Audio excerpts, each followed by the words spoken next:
Assalamualaikum tuğanlar. Ben bu videonun tartkan sebebim bu bir bay çoğundur kelgende uşuntip tazalabastan başka vaqtlarda деле ушул шаардын bir тазалык үчүн ошентип таза кармаса болот. Бардык элдерге да жакшы, өздөрүнө да жакшы.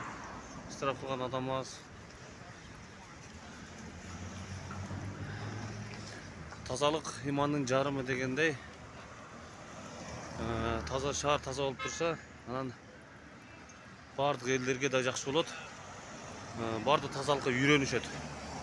Анан бардак болуп турса, машиналар коюп турса, эч ким гаилерди тоготпосо, анан элдер да айтат да, бул жерге мусор таштап койсок деле боло берет. Бул машинаны коюп койсом боло берет деп. Ошон үчүн бардык инсан өзүнөн баштаса, шаар деле таза болот, өзгө да жакшы болот. Ошон үчүн мен ыраазы болгонум, бүгүн ушундай таза иштеп атат, эми чоңдор келет деген максатта. Башка күндөрдө деле ушинтип иштесе так аткарсачы.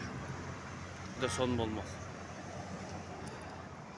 Анан анча-мынча шаар немелер да, тургундары, шаарда жашаган, шаарда иштеген, мынтип мусорларды карабастан тазалыктарды карап койсо, шаардын тазалыгы баарыбызга керек да.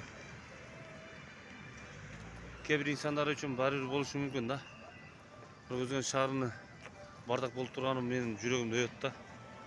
Ошон үчүн келгиле тазалыкты баарыбыз өзүбүздөн баштайлы.